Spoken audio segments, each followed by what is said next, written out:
Hi, fellow Healing Pace podcasters.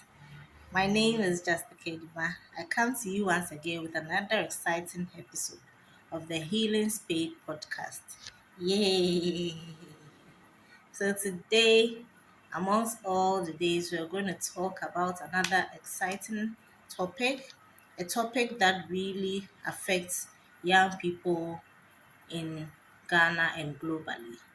So I hope you take a listen. I hope you take some notes, and I hope that you be an advocate to the next young person in your community so that we can curb this worrisome menace in our society.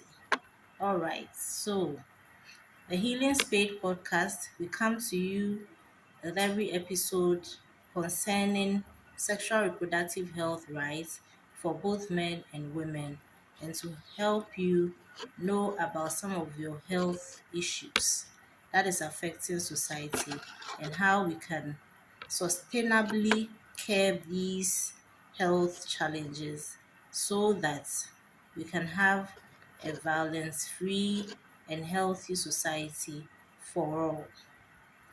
Thanks for sticking and staying.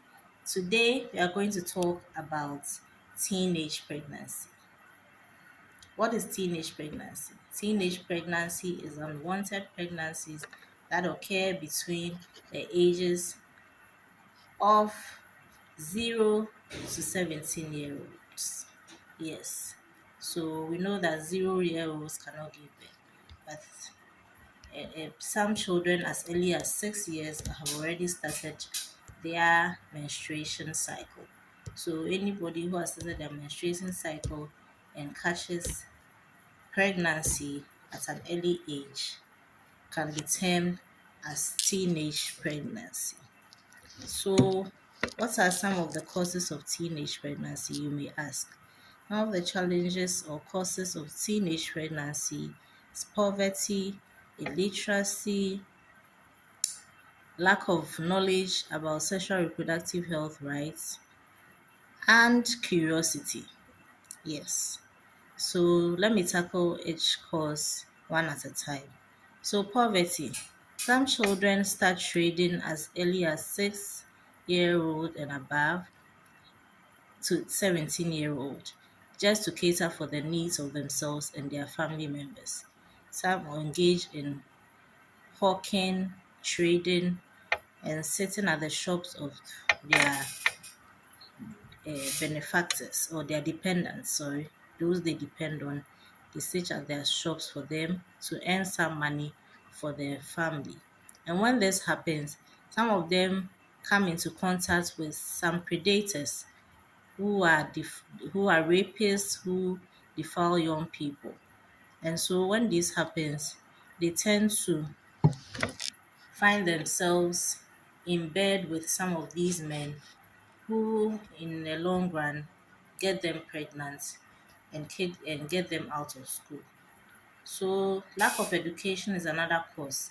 And so children who find themselves not going to school, staying at home and roaming about gallivanting without any plan for their lives end up being victims of teenage pregnancy.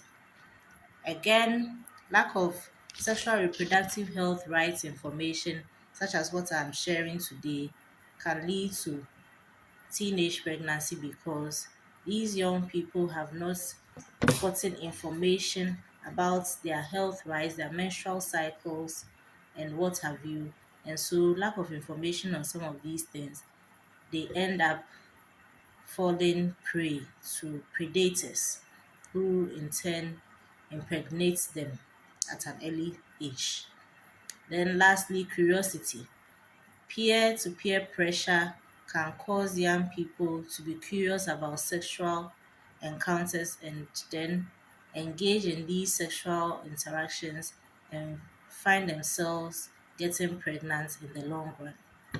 So, some of the things that we can do to curb this menace in our society includes um, educating parents to send their girl child to school, educating parents to talk to their children about the dire consequences of teenage pregnancy or having sexual intercourse at an early age.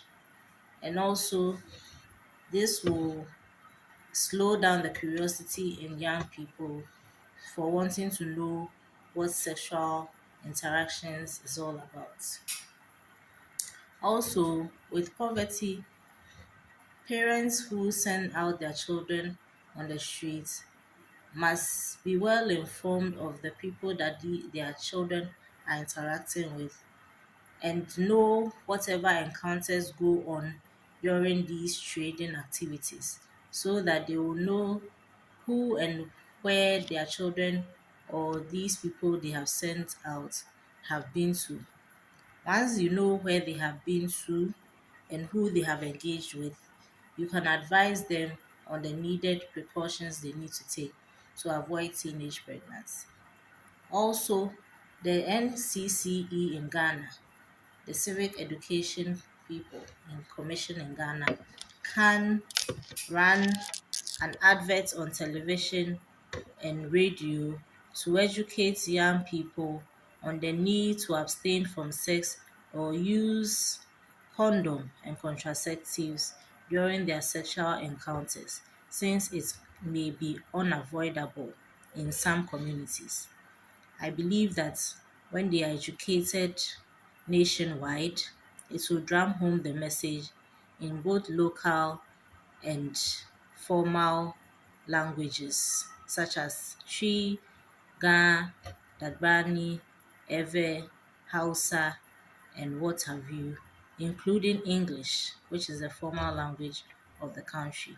These educations will help young people to know their sexual reproductive health rights, to avoid early pregnancy and early sexual encounters.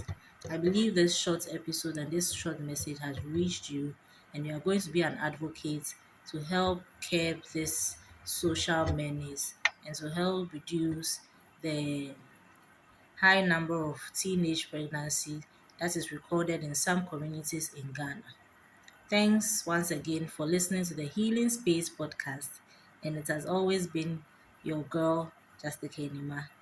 Keep Stay tuned and keep informed about your sexual reproductive health rights. For now, it's a bye. Take care and have a lovely day.